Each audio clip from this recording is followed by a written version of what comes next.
আমি বারবার বলছি, দেখুন আজকে যে মার পূজা দেখতে আমরা অনেকেই বেরিয়েছি, পূজা দেখতে এখন মানুষ বেরোয় স্ত্রী পুত্র বন্ধু বান্ধব নিয়ে যানবাহনে।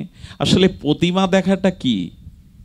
যে মাকে আপনি দেখছেন, জগৎজননী দেবীকে, এই যোগমায়াকে, শাস্ত্র বলছে দেখো তোমার দৃষ্টি সেই দিনই প্রতিমা দেখবে যেদিন প্রত্যেক মায়ের মধ্যেই তুমি দুর্গাকে দেখতে পাবে। প্রতিমা মানে তো এই ইয়া দেবী সর্বভূতে মাতৃরূপেণ সংস্থিতা। যেদিন ওই জগৎজননী প্রত্যেকটা মা বোনের মধ্যে দেখতে শিখবে, সেই দিন তোমার প্রতিমা দেখা হবে। আজকের দিনে প্রতিমা সেভাবে দেখি আমরা?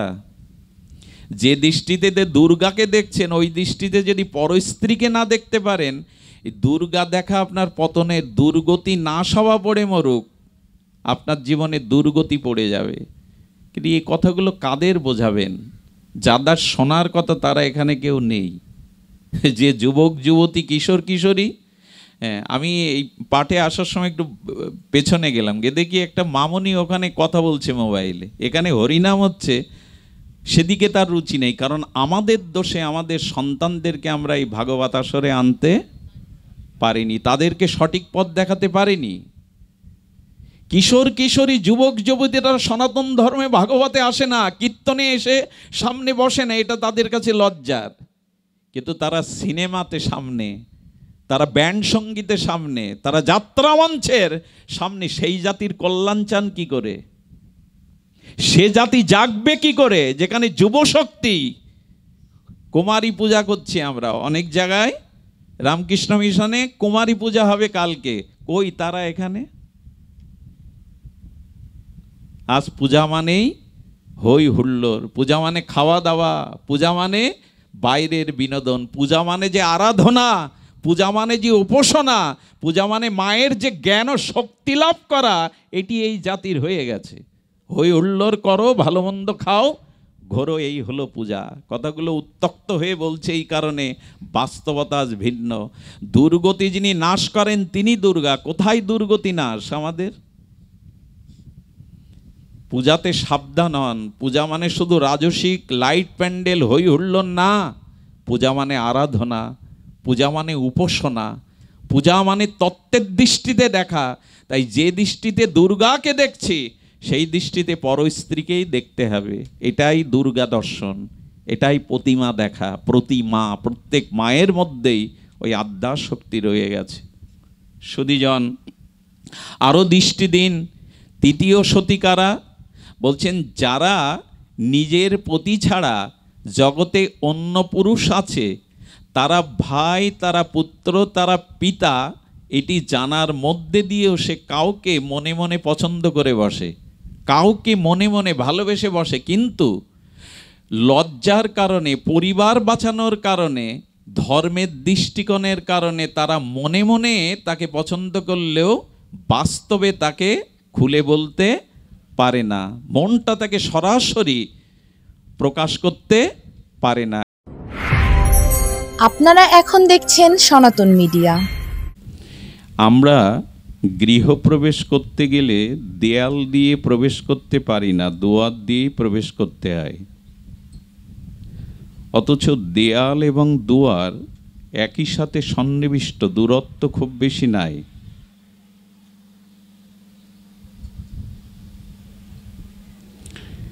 এবং লক্ষ্য করুন কি হলো ওদিকে,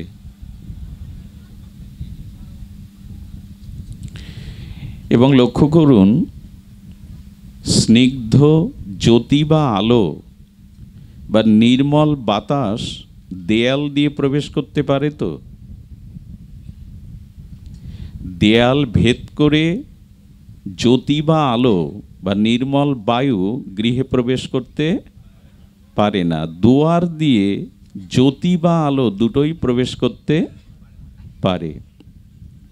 তেমনি ভগবান বলছেন, ভক্তি রাজ্যে, প্রেম রাজ্যে, এই জন্ম মৃত্যুর ওপারে মুক্তি রাজ্যে প্রবেশের একটা দুয়ার আছে। সেই দুয়ারটা দিয়েই তোমাকে প্রবেশ করতে হবে। কারণ গৃহপ্রবেশ দেয়াল ভেঙে নয়, দুয়ার দিয়েই প্রবেশ করতে হবে। যেমন হরিদুয়ার, হরিদ্বারে যাই না আমরা যাই, এটা হরির দুয়ার বলে, অর্থাৎ যে দুয়ার দিয়ে হরির নিকটে নৈকট্যে পৌঁছানো যায়, গুরুদুয়ার। শিখদের যেটি পীঠস্থান আছে, শিখদের যেটা মন্দির, তাকে বলে গুরুদুয়ার। অর্থাৎ শ্রী গুরুদেবী একমাত্র দুয়ার, শ্রীগুরুর চরণাশ্রিত গুরু কৃপায় একমাত্র ভগবত রাজ্যে, প্রেম রাজ্যে প্রবেশের দুয়ার, অন্য কোনো দুয়ার নেই। এখন ভগবান এখানে বলছেন কথাটা খুব রহস্যব্যঞ্জক। ভগবান বলছেন, আমি সবার কাছে প্রকাশ হই না, আমি সকলের কাছে। যেমন দেয়াল ভেদ করে বাতাস বা আলো ভেতরে প্রবেশ করতে পারে না, আমরাও প্রবেশ করতে পারি না, কিন্তু দেয়ালের অতি নিকটে, দেয়ালের সন্নিধানে যে দুয়ার আছে, ওখান থেকে আলো বাতাস বা ব্যক্তি প্রবেশ করতে পারে। ভগবান বলছেন তেমন আমি সবার কাছে প্রকাশ হই না। কাদের কাছে প্রকাশ হই না? যারা মায়াবদ্ধ জীব। এই দেয়ালটাই হলো মায়া, এই দেয়ালটাই হলো, ওখানে জ্যোতি বা আলো বা নির্মল বাতাস প্রবেশ করতে পারছে না, অথচ দেয়ালেরই সন্নিকটে দুয়ার দিয়ে জ্যোতি, আলো, বাতাস, ব্যক্তি প্রবেশ করতে পারছে। ভগবান এই জন্য বললেন, যেখানে বহিরঙ্গা ত্রিগুণময়ী মায়া, সেখানে আমার প্রকাশ নেই, তোমার প্রবেশও নাই। এই জন্য এই যে মহামায়া, এই মহামায়াটা কি? এই মহামায়া হলো দেয়াল স্বরূপ। ভগবানকে, ওপাশে আছে ভগবান, কিন্তু ভগবানকে আড়াল করে রেখেছে, আর এই আড়াল করে রেখেছে মহামায়া। জীব যে দুঃখ পায়, জন্মমৃত্যু জরাব্যাধি অভিশাপ ভোগ করছে, সবই এই মায়ার কারণে। সত্য রজতম এই ত্রিগুণময়ী ভগবানের বহিরঙ্গা দুত্তর্যা প্রবল শক্তি সম্পন্ন এই মায়ায় আমাদের মাঝে একটা আড়াল করে রেখেছে। এই 14 ভুবন থেকে স্বরূপ রাজ্যে, প্রেম রাজ্যে, মুক্তির রাজ্যে, ভক্তির রাজ্যে, ভগবানের স্বরূপ রাজ্যে আমাকে প্রবেশ করতে দিচ্ছে না। আজকের আলোচনা এই মায়াকে পরাভূত করে কি করে আমরা ভগবানের সন্নিধানে প্রবেশ করতে পারবো, প্রেম ভক্তির রাজ্যে প্রবেশ করতে পারবো, এই প্রসঙ্গেই আলোচনা। কারণ মায়াতে আবৃত থাকলে ভগবান তার কাছে প্রকাশ হবেন না। ধ্যান দিয়ে শুনুন, এই দুত্তর্যা মায়া, দুর্লঙ্ঘনীয় মায়া, একে কি করে পরাভূত করা যাবে, সেটি এখন আমাদের আলোচ্য বিষয়। দেখবেন নারদজি তার ভক্তিসূত্রে ছোট্ট একটি মার্মিক শব্দ দিয়ে এই মায়া দূর করবার তত্ত্ব আমাদের জানিয়েছেন। সেটি হলো নারদ ভক্তিসূত্র নামক এই দিব্য গ্রন্থে। ভক্তি কল্পতরু দেবশ্রীপাদ নারদের অনুভূতি হলো, মায়াকে দূর করতে গেলে, মায়াকে পরাভূত করে ভগবত রাজ্যে পৌঁছানোর জন্য তোমাকে প্রয়োজন হলো শ্রীগুরু কৃপা, মহৎ কৃপা। সেই মহৎ কৃপা, গুরু কৃপা সাপেক্ষ তোমাকে নির্মম ভবতী হতে হবে। খুব লক্ষ্য করে শুনতে হবে, নির্মম ভবতী, অর্থাৎ এই সংসারে তোমাকে একটু, নির্মম মানে নিষ্ঠুরতা না, নির্মম মানে মমতা শূন্যতা। যাদের প্রতি তুমি প্রবল মায়ার দ্বারা মমতা, আসক্তি দিয়েছ, এই মমতাটা একটু নির্মম হও, মমতাটা কমাও।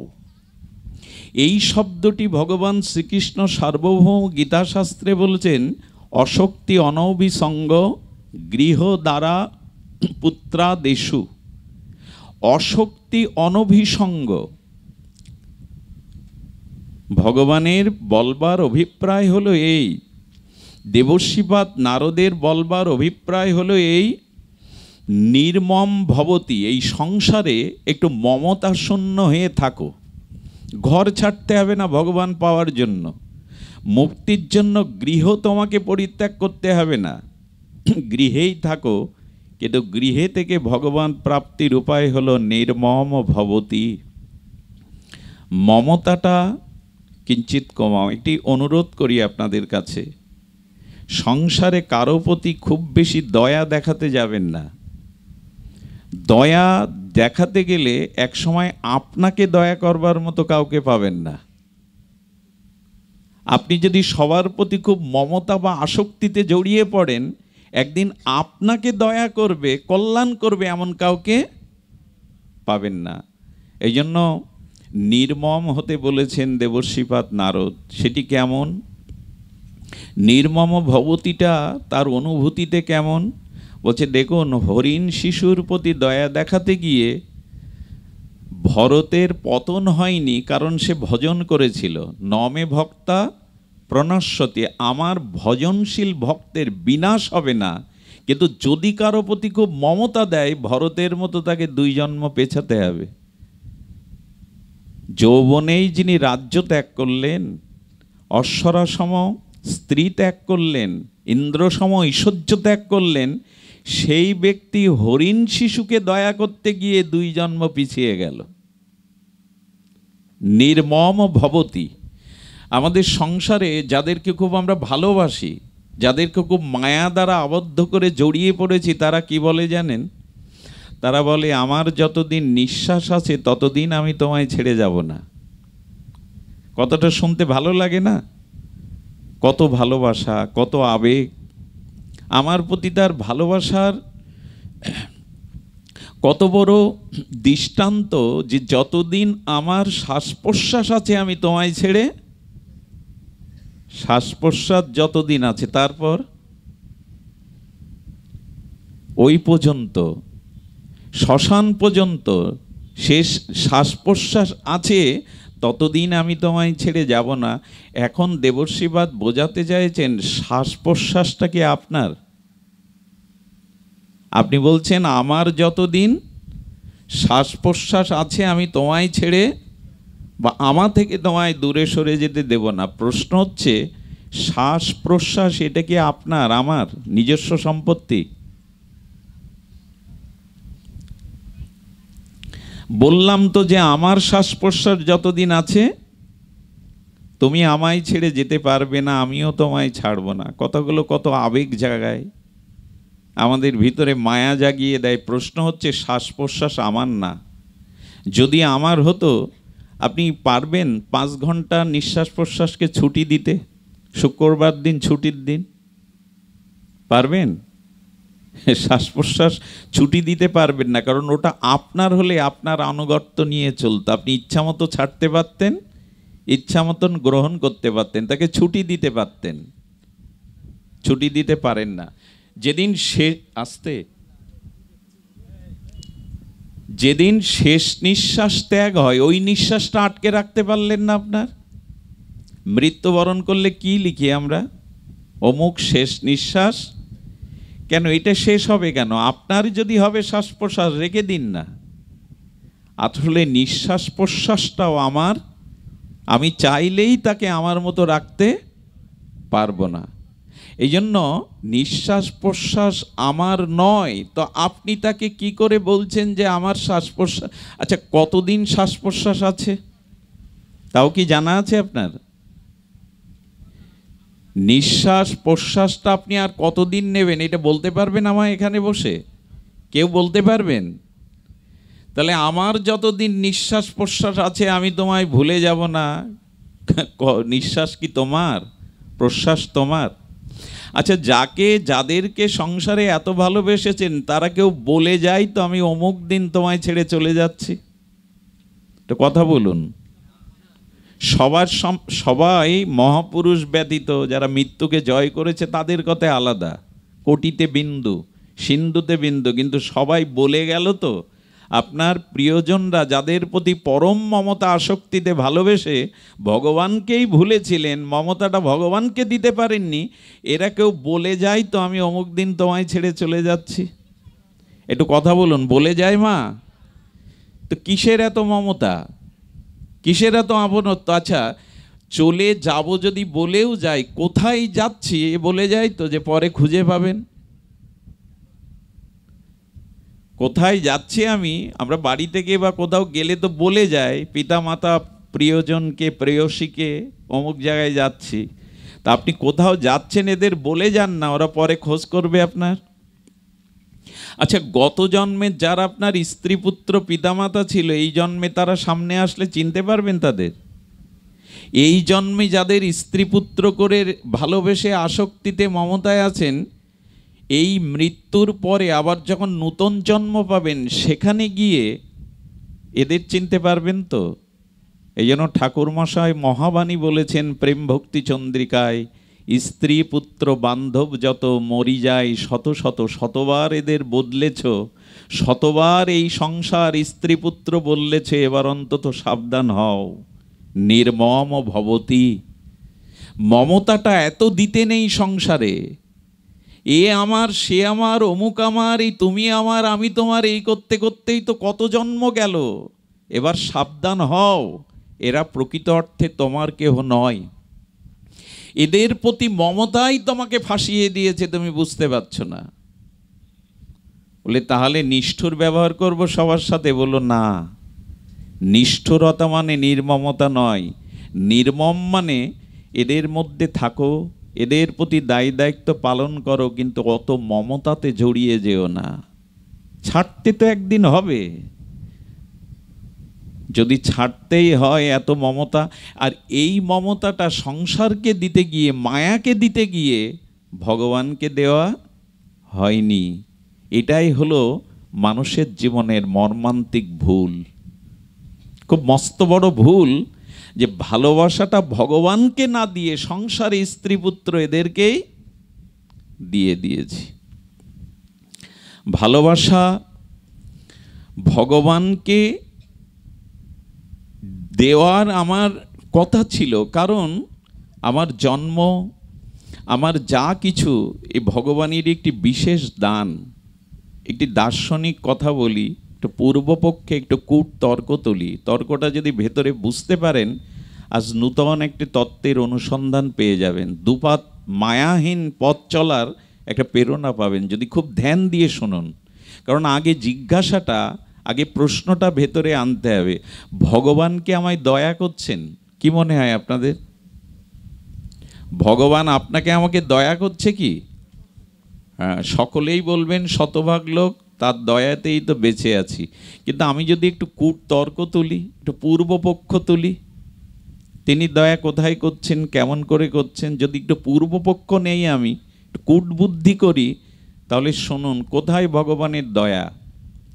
দেখুন, মানুষ যেমন কর্ম করে, কর্মফল প্রদাতা বিধাতা স্বয়ং ভগবান সেইরূপ ফল দেন কিনা? তো কথা বলুন, সেইরূপই ফল দেবেন কিনা?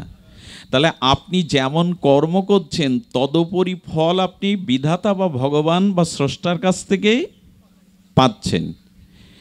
কর্মের বিনিময়ে কর্মফলটি আপনি পাচ্ছেন। এখন প্রশ্ন হলো, আমি কোনো কর্মদোষে, আমি কোনো ভগবৎ বিরুদ্ধ অশাস্ত্রীয় কর্মের দ্বারা আমি বৃক্ষ জন্ম পেলাম, আমার কর্মফলে আমি বৃক্ষ জন্ম পেলাম। এখন এই বৃক্ষ জন্ম হওয়াতে আমার কর্মের কারণেই আমি বৃক্ষ হলাম, এখানে ভগবানের কৃপাটা আমার প্রতি কি? আমি আমার দুষ্কর্মের কারণে আমি কোনো প্রাণীতে, ইতর প্রাণীতে জন্মালাম। একটা গাভী, ধরুন আমি গাভী মাতা হয়ে জন্মালাম, আমি মনুষ্য জন্ম পেয়ে মনুষ্যোচিত কর্ম না করে অশাস্ত্রীয় কর্মের দ্বারা, মহা অপরাধ মহা পাপের দ্বারা ধরুন একটি বৃক্ষ, কেহ বা পশু পক্ষী জীবজন্তুতে আমি জন্মগ্রহণ করলাম, স্খলন হলাম, আমার পতন হলাম। তা আমি আমার কর্মফলে গাভী হলাম, গোমাতা হলাম।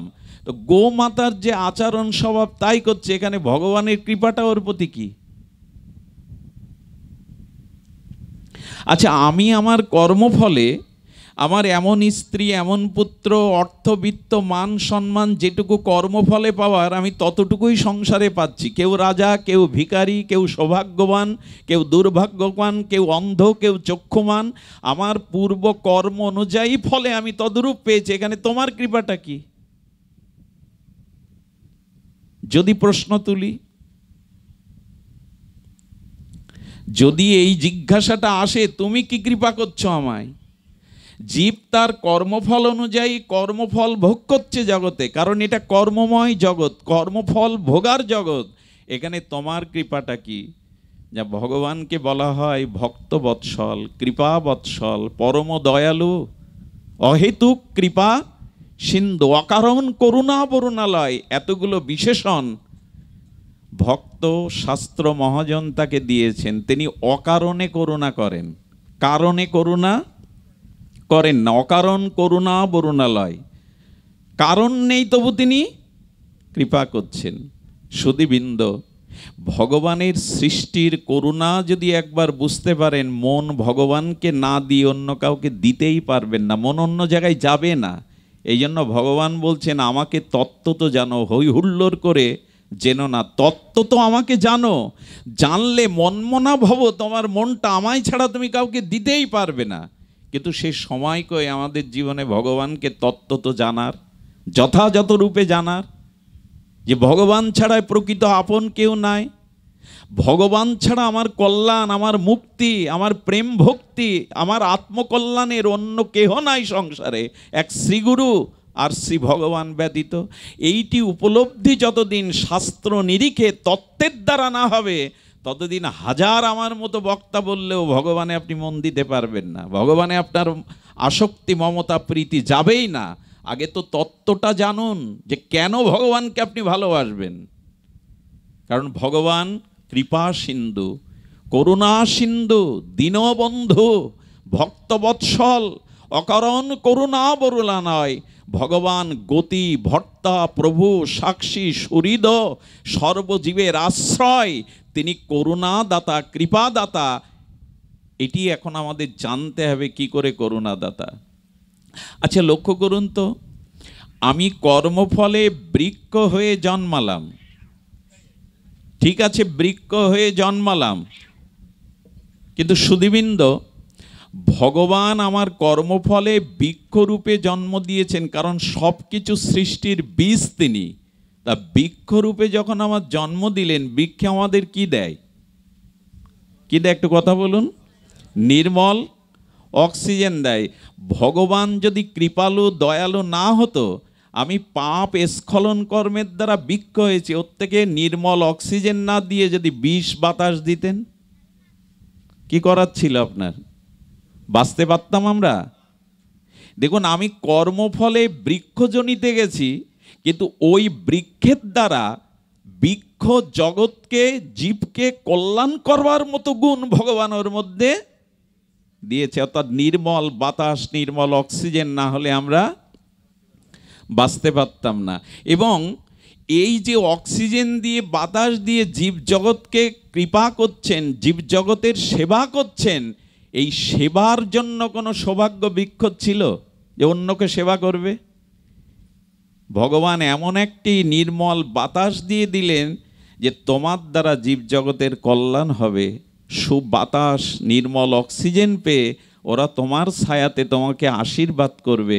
অর্থাৎ আমার পাপের ফলে, আমার স্খলনের ফলে বৃক্ষজনিতে যাওয়ার পরেও এত বড় কৃপাময় তিনি আমাকে দিয়ে জগতের সেবা করাচ্ছেন, যাতে আমি আবার ভগবানের কাছে ফিরে যেতে পারি, আবার কল্যাণ লাভ করতে পারি। আচ্ছা, বৃক্ষে এমন কোনো ফল দিতে পারতেন যে ফলটা বিষ ফল? আজকে যে আমরা ফল আস্বাদন করছি, বৃক্ষ জন্মটা তো দুর্ভাগ্য হয়েছে, তাই না? কোনো পাপের ফলে বৃক্ষ জন্মে আমি চলে গেছি, ওইখান থেকে ফল দিচ্ছে যে ফল শুধু আস্বাদন, ওখানে বিষ ফল দিতে পারতেন, মানুষের আহারের অনুপযোগী কোনো ফল দিতে পারতেন। আচ্ছা, আমি পাপের ফলে গো জন্ম পেয়েছি, গাভী জন্ম, একবার ভেবে দেখুন তো, সেই গাভীর দুগ্ধ ছাড়া ভগবানের উপাসনা, অভিষেক, প্রসাদাদি হোমাদি হয় না। গাভী জন্ম, পতনের জন্ম পেয়ে গাভী জন্ম দিয়েছেন আমাকে, কিন্তু ভগবান ওই গাভী জন্ম দিয়ে এমন কিছু গুণাবলী আমার মধ্যে দিয়েছেন। দেখবেন, খোল যখন খাওয়ায়, খোল ভুসি খাওয়ায়, তার রং কি? কালো, কিন্তু দুধ যখন দেয়, বলি এর ব্যাখ্যা কি? খাওয়াচ্ছি কালো খোল আর দিচ্ছে অমৃত দুগ্ধ। গাভী জন্মের মধ্যে দিয়েও জগতে তার থেকে অমৃত দান করাচ্ছেন, এটা তার কম করুণা? আপনি বালি মাড়াই করে সরিষার তেল বের করতে পারবেন? কথা বলুন। সারা জীবনে গবেষণা করে বিজ্ঞানীরা পারবে? তো সরিষা দিলেন কেন? এই যে মাটি, বায়ু দিলেন, জল দিলেন, এই যে শস্যগুলো, আর শস্যগুলো উৎপাদন হয়, ওখানে সরিষার মধ্যে তেল দিয়েছেন। কই বালু মাড়াই করে তো কেউ তেল আবিষ্কার করতে পারবেন না। আচ্ছা, গাভীর দুগ্ধ থেকে ঘৃত, মাখন, দধি দুগ্ধ সৃষ্টি করছেন, মাখন তুলছেন, জল মন্থন করে মাখন উঠবে কখনো? এগুলো তার করুণা কৃপা ছাড়া কি? একবার যদি এরকম অনুভব করতে পারেন, তাকে মন না দিয়ে, তাকে ভালো না বেসে অন্যখানে ভালোবাসা দিতে পারবেন না আপনি। এই জন্য প্রত্যেকটি সৃষ্টির উপাদানগুলো তাদের, দেখুন, একটা প্রাণীকে নিয়ে আর একটা প্রাণী বেঁচে থাকছে। একটা ব্যাঙ একটা পোকাকে আহার করছে। ব্যাঙটাকে কে আহার করছে? সর্প। সর্পটাকে কে আহার করছে? ময়ূর। এভাবে একটা প্রাণী আর একটা প্রাণীকে আহার করে তারা তাদের জীবনকে বাঁচিয়ে রেখেছে। ভগবান এই প্রাণীকুল দ্বারা সমস্ত বিশ্ব জগৎকেই একটা কৃপা বা করুণার বাতাবরণ সৃষ্টি করেছে। কিন্তু দুঃখ কোথায় জানেন? এত কৃপা, এত করুণা, যার তার দিকে দৃষ্টি গেল না, তার প্রতি মনের অভিনিবেশ, একেই বলে মায়া। আর আমরা এতেই জড়িয়ে পড়েছি। এই যে দেহ, সংসার, স্ত্রী, পুত্র, বৃত্ত, বৈভব, পদ, প্রতিষ্ঠা, যশ, খ্যাতি, ভগবান এগুলি দিয়ে, ওই যে মা যেমন সংসারের কাজে ব্যস্ত হওয়ার জন্য অবাধ্য সন্তানের, দুষ্ট সন্তানের সামনে খেলনা, মিঠাই দিয়ে ভুলিয়ে রাখতে চায়, তেমনি মায়াও আমাদের ভগবানকে ভুলিয়ে রেখেছে। এই জন্য দেবর্ষিপাদ বলছেন, নির্মম ভবতি, একটু মায়া কমাও। ঘরের, এই বাবা, এই তোমাদের বলছে, এই কথা বলো না, ওখানে বসে কথা বলো না। জয় শ্রী রাধে। ভাগবতে এসেও মোবাইল নয় বাবা, মোবাইল বাইরে দেখো। জয় শ্রী রাধে। এখানে অন্তত যন্ত্রের ব্যবহারটা না করাই উচিত। ভগবত ধামে এলে ওদিকে দৃষ্টি যেতে পারে। হ্যাঁ, ভগবান শ্রীকৃষ্ণ ঘুমানোর সময় 24 ঘন্টা একটা জিনিস কাছে রাখতেন, বাঁশি। মা যশোদা দেখতো গোপাল বাঁশিটাও রাত্রে ঘুমার সময় কাছে রেখেছে। এখন আমরাও একটা জিনিস রাখি ঘুমানোর সময়, বাঁশি। আমাদের দুর্দশা এই, মাথার কাছে, বুকের উপরে, ওটা ছাড়া চলবে না। এই ভাগবত শ্রবণের জন্য দেবতারা অমৃত ভাণ্ড এনেছিলেন স্বর্গ থেকে। যে সুখদেব ভগবান, আপনি পরীক্ষিতকে এই অমৃত খেতে দিন, ও মরবে না তক্ষক দর্শনে। তখন ভগবান সুখদেব বলছেন, তোমরা দেবতারা তো বিনিময় ছাড়া বোঝো না, অমৃত দিতে এসছো, তোমাদের কি চাই? তখন বললেন, স্বর্গের অমৃত নিন, পরীক্ষিত মহারাজ অভিশাপে মরবে না তক্ষক দংশনে, বিনিময় আমাদের কথামৃত, হরি কথামৃত শোনার ভাগ্য দিন। দেবতারা এসে বলছে পৃথিবীতে। পরীক্ষিত নিল না, বলল স্বর্গের অমৃত পেলে কিছুদিন আয়ু পাবো, তাতে ভক্তি পাবো না, ঈশ্বর পাবো না, ঈশ্বরের প্রেম পাবো না। তো ভাগবত শোনার জন্য, ভাগবত অমৃত কথা শোনার জন্য স্বর্গের অমৃত কুম্ভ ত্যাগ করেছিলেন। আমি যদি মোবাইল না ত্যাগ করতে পারি, আমি কি পাবো? আমি কি পাবো এখানে? উনি স্বর্গের অমৃত ছাড়ছেন, আমি যন্ত্রটা ছাড়তে পারছি না কিছুক্ষণের জন্য, যে এখানে হরি কথা হচ্ছে, আমার মনোনিবেশ করা উচিত। সুধীজন, এই জন্য বহিরঙ্গ মায়া আমাদের টেনে নিয়ে যায়। ওই যে দেয়াল দিয়ে আলো প্রবেশ করে না, বাতাস প্রবেশ করে না, আপনিও ঘরে ঢুকতে পারবেন না। এই মায়ায় আমাদের ভগবান রাজ্যে প্রবেশ করতে দেয় না। যেমন এখানে বসেও অনেকের চোখে যদি ঘুম নামে, একেই বলে মায়া। মায়াদেবী বলছেন, সাধু সঙ্গ, হরিকথা শুনলে যে তোমার বিবেক জাগবে, আমি তা করতে দেব না। আর রাধারানী কারো ওপর ভর করেছে, তুমি অমৃতময় হরিকথা শুনে বিবেককে জাগিয়ে দাও। এখানে মায়াদেবীও আসে, রাধারানীও। কে কোনটা নেবে এটা তার বিষয়, সকলের রুচি হয় না। হরিকথাতে, ভাগবত কথাতে অনেক জন্মের স্বীকৃতি না হলে রুচি হয় না। কেউ হাই তুলছে, কেউ ঘুমিয়ে পড়ছে, কারোর শরীরের ভারসাম্য ঠিক নেই, কেউ বা ঘড়ি দেখছে, কেউ বা ব্যতিব্যস্ত হয়ে গেছে, অন্য কোনো কাজ বাকি আছে। হ্যাঁ, এই যে ব্যস্ততা, এই যে হরিকথা বিমুখতা, হরিকথাতে আসক্তি না আসা, বহু জন্মের অপরাধ হৃদয়ে বিরাজ করলে ভাগবত কথা সাধু সঙ্গে তার রুচি হয় না। বহু জন্মের অপরাধ যদি তার ভেতরে থাকে, কৃষ্ণ কথাতে রুচি আসে না। এই জন্য আমাদের হরিকথাটা ধ্যান দিতে হবে। এটা প্রবেশের দুয়ার, ভক্তি রাজ্যে, ভগবান রাজ্যে প্রবেশের দুয়ারই হলো হরিকথা।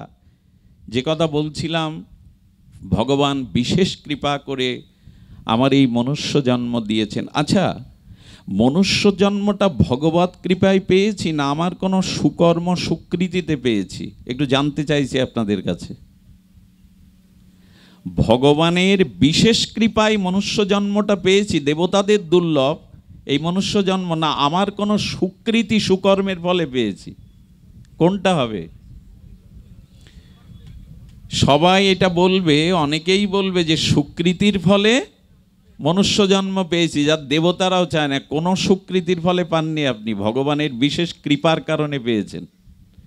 এর উত্তর দিয়েছেন আমাদের আচার্যরা। শুনুন, আমার পূর্বজন্মের যদি বহু সুকৃতি থাকে আর সেজন্য যদি আমি মনুষ্য জন্ম পাই, তা আমি কুকৃতি কাজগুলো, কুকাজগুলো স্বভাবের কারণে করছি কেন? এত সুকৃতি আছে তো। কথা কি বোঝা যায়?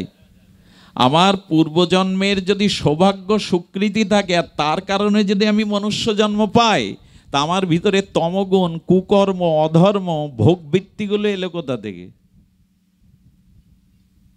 দুগ্ধ দ্বারা প্রদীপ জ্বালানো যায় না, কিন্তু ঘিত দ্বারা যায়। ওই দুগ্ধ থেকে যে ঘি তৈরি হয় তার দ্বারা আপনি প্রদীপ জ্বালাতে পারবেন।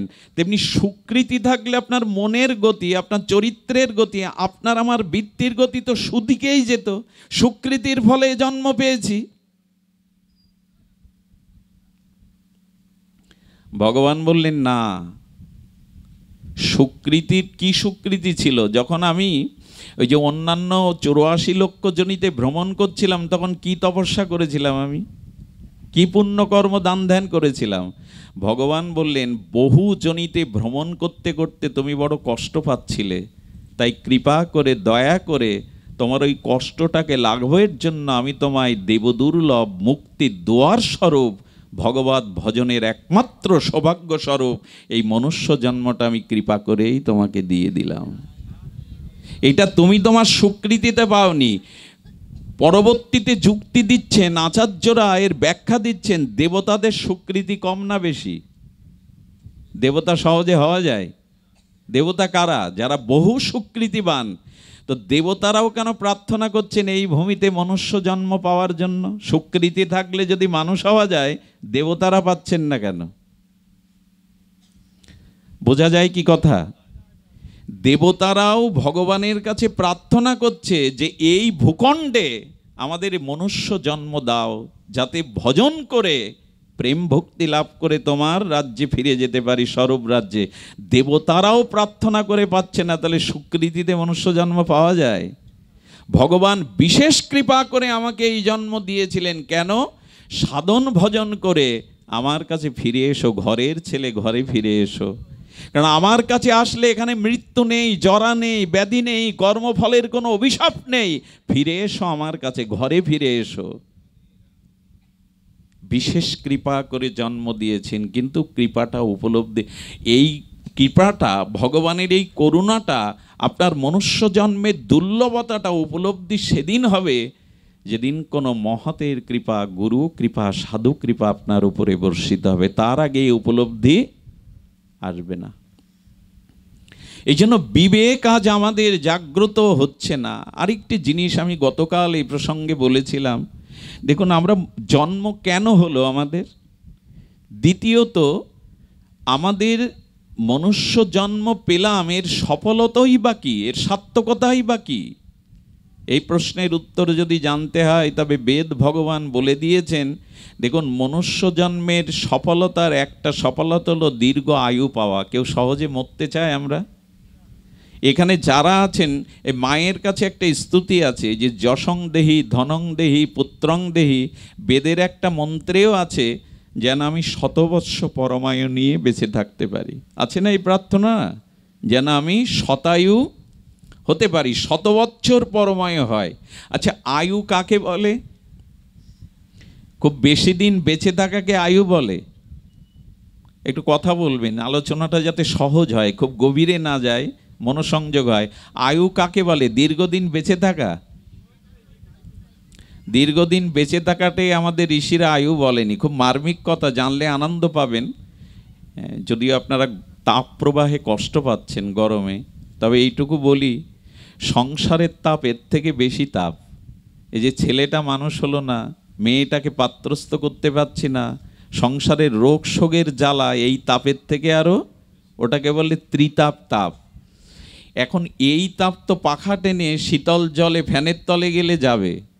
সংসারের তাপ, ত্রিতাপ তাপ, হৃদয়ের যে সংসারের জ্বালার তাপ, এটা কি করে যাবে? ফ্যানে যাবে তো? শীতল জলে স্নান করলে যাবে তো? আকাশ থেকে 7 দিন ঝড়ো ঝড়ো বৃষ্টি নামলে যাবে তো?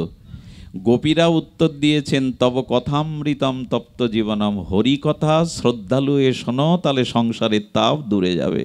তব কথামৃতম তপ্ত জীবনম, এই যে তপ্ত জীবন আমাদের, এ জুড়াবার একটাই উপায়, হরি কথামৃত শ্রবণ করা। এই জন্য বাইরের তাপে আজ বাতাস দিবেন কি? এখনই আমি মারা গেলে এখন আমাকে জ্বলন্ত অগ্নিতে পোড়াবেন, ওটাই তখন আপনাদের কর্তব্য হয়ে দাঁড়াবে। অন্ত্যেষ্টিক্রিয়া করাটা আপনাদের, একদিন তো দেহ পুড়বে। আজ হরি কথামৃত পান করুন, তাহলে হৃদয়ের জ্বালা যাবে। বাইরে খুব বেশি পাখা টানলে আবার ঘুম আসতে পারে। হ্যাঁ সুধীজন, আমি বলতে চাইছিলাম, দেহ সুখ তো সারা জীবন করে গেলাম, আত্মার সুখ যাতে হয়, এখন হরিকথা ধৈর্য ধরে শুনুন। সুধীজন, আমরা যে আলোচনায় প্রবৃত্ত হয়েছি তাতে এইটুকু বলতে পারি, জন্ম হলো কেন এবং মনুষ্য জন্মের সফলতা কিসে? সফলতা আমরা চাই 100 বৎসর আয়ু হলে। আয়ু কাকে বলে? এটা খুব মার্মিক কথা। দেখুন, প্রকৃত আয়ু কাকে বলে? আচ্ছা, কচ্ছপের আয়ু আমাদের বিজ্ঞানীরা বলছেন 400 বছর, 300 বছর। তো যে প্রাণী 400 বছর বেঁচে থাকে, কচ্ছপের 400 বছর পরমায়ু খুব সার্থকতা হয় কি জগতের? তাহলে আয়ু পেলেই কি জীবন সফল হয় এটা মনে করেন? আয়ু পেলেই, শত আয়ু হলেই বা 120 বছর 30 বছর বাঁচলেন, এতে জীবন সফল হবে তো? চাইছি যে আমাকে শতায়ু করো, তাড়াতাড়ি যেন না মরি। আয়ু কাকে বলে শুনুন। একবার না একজন ব্রাহ্মণ, এটি সত্য ঘটনা শুনুন, উত্তরপ্রদেশের এক ব্রাহ্মণ, তিনি রোগের কারণে কিছুটা অভাবগ্রস্ত হয়ে কিছু জমি জমা ছিল, ওটা বিক্রি করে দিয়েছেন। এখন ভিটে বাড়ি আর সামান্য একটু সম্পত্তি আছে, তাই দিয়ে কোনো রকমে এই ব্রাহ্মণ টিকে আছে, বেঁচে আছে।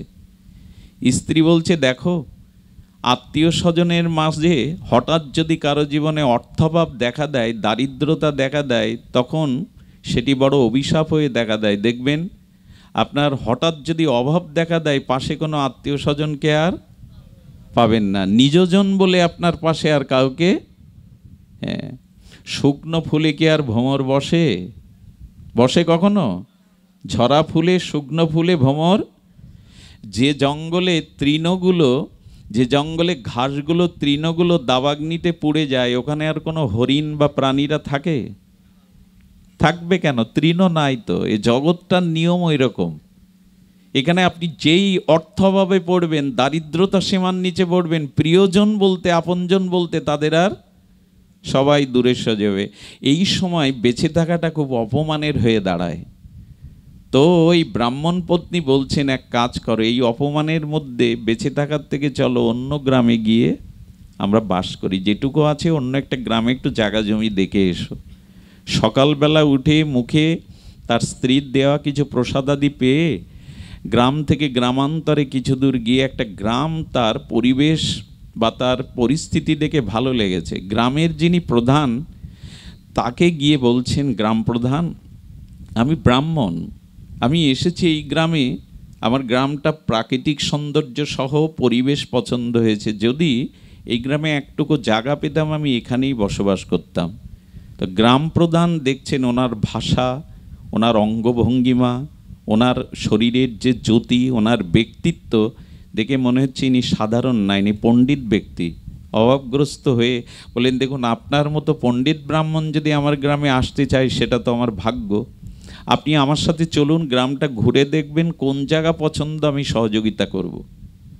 গ্রাম ঘুরতে ঘুরতে ওনার পছন্দ হয়েছে, সিদ্ধান্ত নিয়েছে, কিন্তু গ্রামের বাইরের দিকে আসতে গিয়ে শ্মশান চোখে পড়েছে। খুব ধ্যান দিয়ে শুনুন। ওদের ওই গ্রামের নিয়ম হলো, যারা মারা যায় ওই শ্মশানে পোড়ানোর পর একটা পাথরে তার আয়ু লিখে দেওয়া হয়, তার আয়ু লিখে দেওয়া হয়। উনার হঠাৎ চোখ গেছে এই ব্রাহ্মণের, দেখছে ঊর্ধ্বে 20 বছর, কারো 15 বছর, কারো 5 বছর, কারো 2 বছর। হঠাৎ ব্রাহ্মণ এই দেখে সবার ওই যে মারা যাবে তার একটা ফলক ওখানে, সব থেকে ঊর্ধ্ব বয়স কত লেখা ওখানে, 20 বছর। উনি তখন বললেন গ্রাম প্রধানকে, আমি আমার সিদ্ধান্ত বদলেছি, আমি এই গ্রামে আসতে, কারণটা বুঝতে পাচ্ছেন, আয়ু সর্বোচ্চ 20 বছর। তখন বললেন, আপনি ইতিপূর্বে বললেন এই গ্রাম আপনার খুব পছন্দ হয়েছে, আপনি এখানেই বাস করতে চান, এখন এই সিদ্ধান্ত বিচার কেন বদলালেন? বললেন, ওই দেখুন আপনার গ্রামে যারা মারা গেছে ঊর্ধ্বে আয়ু কারো 20 বছর, কারো 10, কারো 5, কারো 2, কারো 1, এরকম আয়ু যে গ্রামে, সেখানে আমি আসতে চাই না। তখন গ্রাম প্রধান হেসে বলছেন, আপনি দেখেছেন ঠিক, কিন্তু উপলব্ধিটা আপনি বুঝতে পারেননি। এই গ্রামের একটা নিয়ম আছে প্রকৃত আয়ু লিখে রাখা। তার মানে প্রকৃত আয়ু কাকে বলে আর প্রকৃত আয়ু কোনটা নয়। দেখুন, অর্থ আপনার কাছে আছে, এই অর্থটা ড্রাগে, নারীতে বা জুয়াতে আপনি ব্যয় করলে অর্থটা সদ্ব্যবহার করা হয় কি? একটু কথা বলুন, করা হয় কি? আর যদি হাসপাতাল, শিক্ষাঙ্গন তৈরি করেন, মানুষের দান ধ্যান করেন, সৎ কাজে, বৈষ্ণব সেবায়, ভাগবত কাজে, মন্দির নির্মাণে, বিগ্রহ সেবায় লাগান, এটা অর্থের সদ্ব্যবহার কিনা? তেমনি আয়ুরও সদ্ব্যবহার করা যায়, অসৎ ব্যবহারও করা যায়। এখন আপনারা সময় বা আয়ুর কী ব্যবহার করছেন? আর যদি ওই ব্রিজের পাশে বসে আমি অশ্লীল দৃশ্যগুলো মোবাইলে দেখতে থাকি, কারো সর্বনাশের চিন্তা করতে থাকি, এটা আয়ুর কি ব্যবহার? এই জন্য আয়ুর সদ্ব্যবহার আছে, আবার অসৎ ব্যবহারও কতগুলো খুব মার্মিক, কিন্তু আমরা কজন হৃদয়ে নেই। 400 বছর কচ্ছপের আয়ু পেয়ে লাভ নেই, ওতে জীবনের সার্থকতা নেই, অন্য জীব জগতেরও আপনি কল্যাণ করতে খুব বেশি পারবেন না। আয়ু প্রকৃত কাকে বলে এই গ্রাম প্রধান বুঝিয়ে বলছে, শুনুন, আমরা এই গ্রামে তাকে আয়ু বলি। 50 বছর যদি কারো বয়স হয়, আর আপনি লক্ষ্য করেছেন আমার এই গ্রামে আমার সাথে যে ঘুরলেন, এখানে আপনি কাদের দেখলেন? 60, 70, 80, 100 বছরের বৃদ্ধদের দেখলেন। এরপরে আপনার মনে হলো না তাহলে বৃদ্ধরা বেঁচে আছে কেন? বলে, তাও তো ঠিক, আমি তো দেখলাম এই গ্রামের বয়স্ক মানুষ সব বেঁচে আছে, ঘোরাফেরা করছে। বলে, শুনুন, 50 বছর যার আয়ু, সে যদি 10 বছর দীক্ষা শিক্ষা নিয়ে ভগবানের ভজন করে থাকে, আমরা ওই 10 বছরই তার প্রকৃত আয়ু মনে করি। এই হিসাবে ওখানে আয়ু লেখা, এই হিসাবেই ওখানে আয়ু লেখা। বিশ্বাস করুন, আমার বয়স যদি 50 হয় আর আমি যদি সদ্গুরুর চরণ আশ্রয় করে ভগবত ভজনে 5 বছর অতিবাহিত করি, আমার প্রকৃত আয়ু এই 5 বছর। আমি সময়কে অপব্যয় করেছি। সময় কত মূল্যবান জানেন? একজনের পিতা, তার ছেলে অ্যাক্সিডেন্ট করেছে, ছুটে গেছে, ছেলেটাকে নিয়ে তিনি হন্তদন্ত হয়ে হাসপাতালে নেওয়ার পরে নাড়ি ধরে ডাক্তার বললেন, বড় ভুল করে এসেছেন, আর 10 মিনিট আগে যদি সন্তানটাকে আনতে পারতেন আমি বাঁচিয়ে দিতে পারতাম ঈশ্বরের কৃপায়। 10 মিনিট আগেই ও মারা গেছে। এই সময় ওই পিতা অনুভব করে সময়ের কত মূল্য। 10 মিনিট আগে যদি খোকাটাকে আনতে পারতেন হাসপাতালে, বলে কিনা ডাক্তাররা, তারপরে এই 10 মিনিট সময় যদি পেত, ওর চিকিৎসা নিলেও বাঁচতে পারত। নিঃশ্বাস যখন শেষ পড়বে, আপনি সমস্ত অর্থ দিয়েও মৃত্যুর কাছ থেকে 1 সেকেন্ড পরবর্তী নিঃশ্বাস নেওয়া কিনতে পারবেন না। আপনি পারবেন? নিঃশ্বাস কিনতে পারবেন? সময় কেন অপচয় করছি আমরা? এ ব্যাখ্যা আমাদের কাছে এই, যারা মায়া কবলিত জীব, তারা আয়ুর সদ্ব্যবহার করতে জানে না। তারা মনুষ্য জীবনের সফলতা কি ধরে গেছে এদের এই গোপালগঞ্জ থেকে এরা এসে বসেছে, কোন বাগেরহাট থেকে এরা এসে বসেছে, কি ধরে গেছে আপনাদের? এটাই হলো সময়ের সদ্ব্যবহার করা, এটাই হলো আয়ুর সদ্ব্যবহার করা। জগতের কল্যাণে, বিশ্ব কল্যাণে, ঈশ্বর ভজন সাধনে যে সময়টা ব্যয় করেন, এটাই হলো প্রকৃত পরমায়ু। 400 বছর কচ্ছপের মতো বেঁচে থেকে কোনো লাভ নেই। এই জন্য আয়ুটা কাজে লাগান, ভগবত কাজে, মঙ্গলময় কাজে, সৎ কাজে জীবনের সময়টা কাজে লাগান। এই হলো আয়ুর সদ্ব্যবহার। আয়ুটাকে আমরা এভাবেই তো কত জন্ম গেল, কত জন্ম মৃত্যু চক্রে আবর্তন হলাম, এভাবে আর কত কাল। এই জন্য সামনে যার পূজা করছি ওনার দুটি রূপ, এই আদ্যা শক্তি দেবী ভগবতী, এই দশভুজা দশপ্রহরিণী, এই বিপদ নাশিনী বরভয় দায়িনী যোগমায়া পরিবৃতা, এনার দুটি রূপ, একটি মহামায়া, একটি যোগমায়া। যারা কৃষ্ণকে ভুলে, শ্রীগুরু পাদপদ্ম ভুলে এই জগতে মায়ার দ্বারা মোহিত হয়ে আছে, মহামায়া তাদেরকে এই চতুর্দশ ভুবন থেকে ভগবানের রাজ্যে ফিরে যেতে দেয় না। এই মহামায়া হলো সংসার কারাগারের জেলার। মহামায়াকে এই চতুর্দশ ভুবনের জেলারের অনুমতি ছাড়া আসামি ঢুকতেও পারবে না, বেরোতেও পারবে না। এই চতুর্দশ ভুবনের জেলার হলেন মহামায়া। আর এই জেল থেকে ভগবানের রাজ্যে ফিরে যাওয়ার জন্য ওনার কৃপা দরকার, সেটি মহামায়া নয়, সেটি যোগ মায়া। ওই যে যেমন দেয়াল আর দরজা, দরজা দিয়ে প্রবেশ করতে পারবেন, দেয়াল দিয়ে প্রবেশ করতে গেলে দেয়াল থাকবে না, ভাঙতে হবে। আলো বাতাস দেয়াল দিয়ে ঢুকতে পারবে না, তেমনি যোগমায়া দিয়ে ভগবানের রাজ্যে প্রবেশ করতে পারবেন। মহামায়া আপনাকে ভগবান থেকে দূরে সরে রাখবে। এখন আমরা মায়াতেই, মোহতেই, তুমি আমার আমি তোমার, এই চলুক, এ আর কতকাল চলবে? রূপ যৌবন ভোগ লালসা, সংসারে আমার বাড়ি, আমার স্ত্রী, আমার পুত্র, আমার সম্পদ, এই নিয়েই তো চলছে। পৃথিবীতে আপনি যদি প্রমাণ করতে পারেন কোনো বস্তু আমার, আমি আপনার বাড়ি চাকরগিরি করবো এই ব্যাস বাসন ছেড়ে দিয়ে, বলুন কোন জিনিসটা আপনার? পৃথিবীতে সব থেকে বড় মিথ্যা কথা যখন আমরা বলি এটা আমার, ওটা আমার, ওটা আমার। দুই বন্ধু স্কুল জীবনে পড়াশোনা করেছে, আর এক বন্ধু তো সেই কৃষ্ণের মতো দ্বারকার রাজা, আর এক বন্ধু সুদামার মতো কাঙাল। তো সুদামার মতো কাঙাল যে বন্ধুটি, যেই গভর্নর হয়েছেন, রাজা হয়েছেন, সেই রাজার কাছে 10 বছর পর দেখা করতে গেছে এই ছেলেবেলার সহপাঠী বন্ধু। বন্ধু দেখা করতে গেলে বন্ধু তাকে অভিনন্দন করে বলছে, তোকে আমি ভুলিনি, কিন্তু সময়ের অভাবে যেতে পারি না আমার কাছে।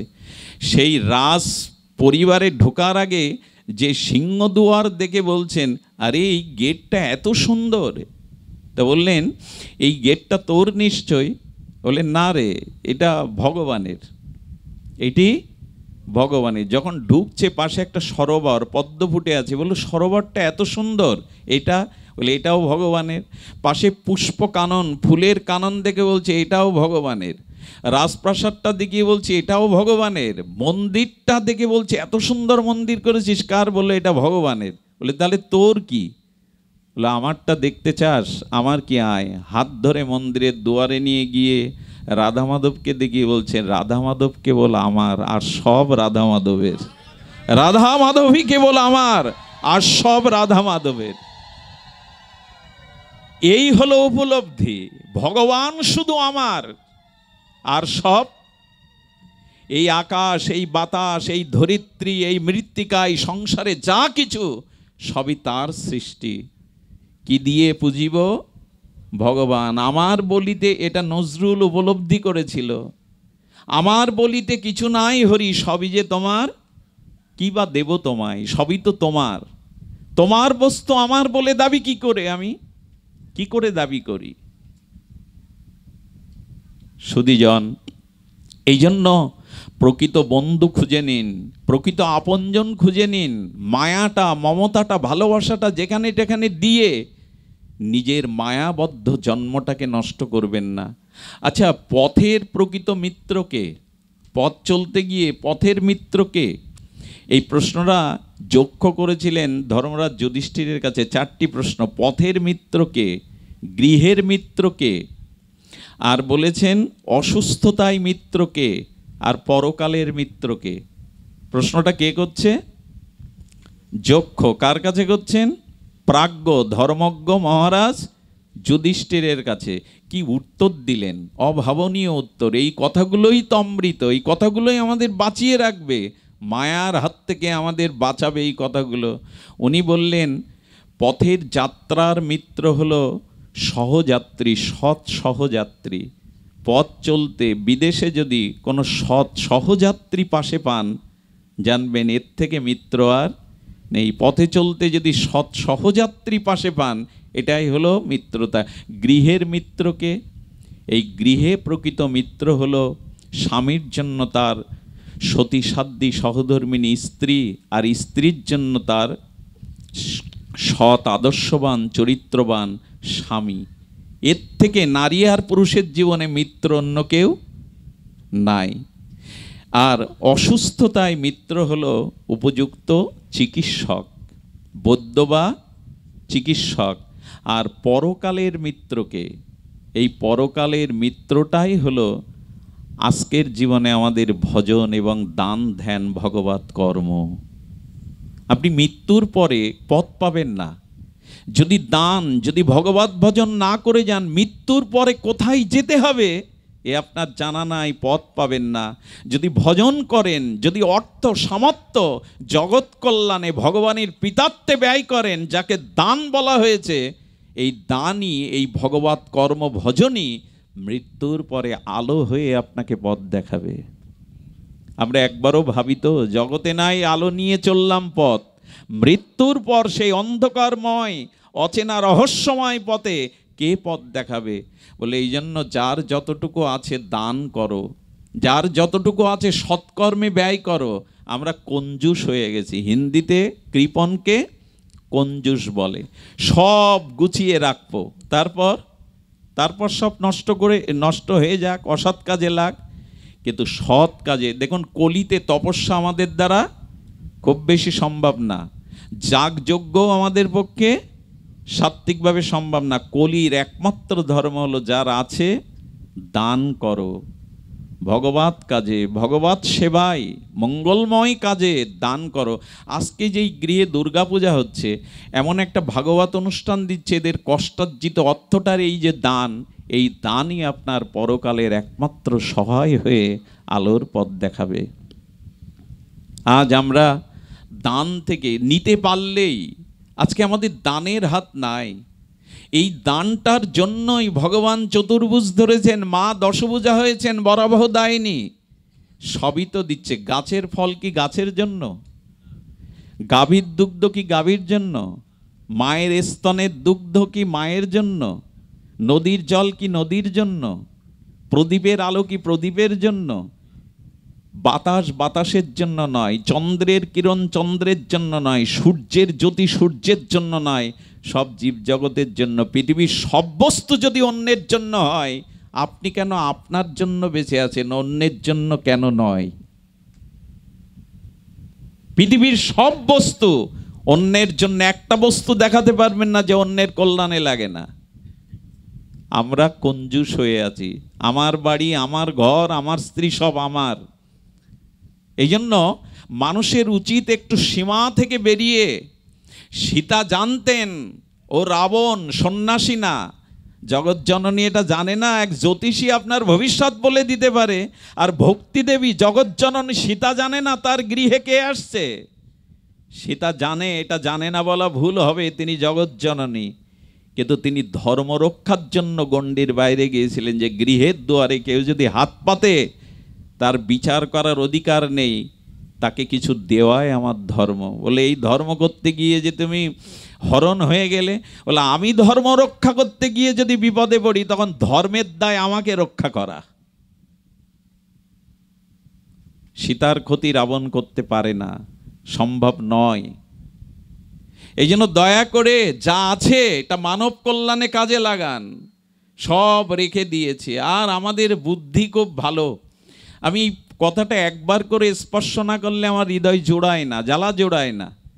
দেখুন, বাবা মা মারা গেলে কি বলে জানেন? ওই দীর্ঘদিন বিছানাটা, দীর্ঘদিন খাটটা, রোগগ্রস্ত ব্যক্তি শুয়েছিল, মলমূত্র ত্যাগ করে যে বললো বাবা ভালোবাসতো, ছাতি দিয়ে দাও, কাঁথা দিয়ে দাও, বালিশ দিয়ে দাও, জামাটাও দিয়ে দাও, হাতে যদি 1 ভরি ওজনের সোনার আংটি থাকে,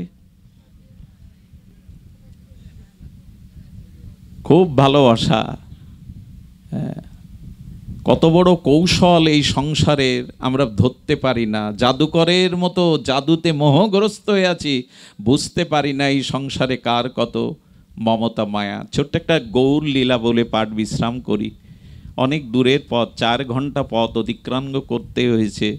শরীরও 1 সেকেন্ড আমি বিশ্রাম নিতে পারিনি, আবার ফিরে যেতে 4 ঘন্টা সময় লাগবে এখান থেকে। তবু একটু আপনাদের কাছে বছরে একবার আমাদের পাইলট দাদা, ওনার অনুরাগ, ওনার আবেগ আমাকে ছুঁয়ে যায়।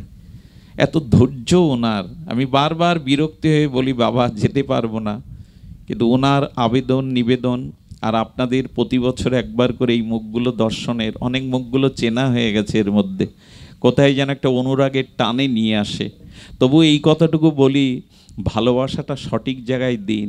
নারদ বলেছেন নির্মম ভবতি, একটু নির্মম হও, একটু মমতাটা কমাও, আসক্তিটা কমাও, আসক্তিটা ভগবানের দিকে দাও। মনমনা ভব মদ ভক্ত মদ যা জীবাং নমস্করু, গীতার এই বাণীতে প্রথমেই বলছেন মনটা আমায় দাও। যাকে তাকে মন দিতে গিয়ে, ভালোবাসা দিতে গিয়ে ফেসে যেও না, আসক্তিতে জড়িয়ে পড়ো না, এর থেকে তুমি নিষ্কৃতি পাবে না। ভালোবাসা কাকে দিতে হয়, এটা সাধুগুরু বৈষ্ণব ছাড়া, গুরু কৃপা ছাড়া আমরা উপলব্ধি করতে পারি না।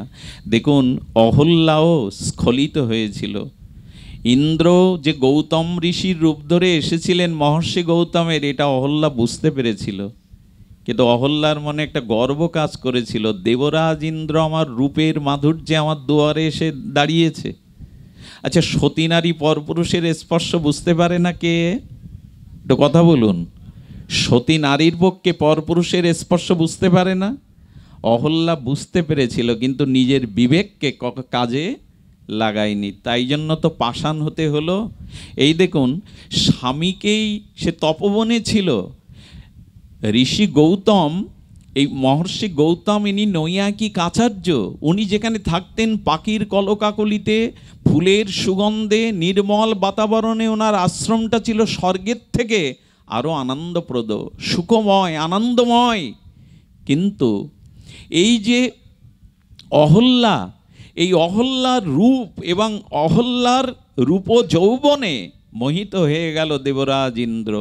আমার কি মনে হয় জানেন, অতিরিক্ত আসক্তি যে দেবতাকেও পতন ঘটিয়ে দেয়, এটা সব থেকে বড় একটা দৃষ্টান্ত।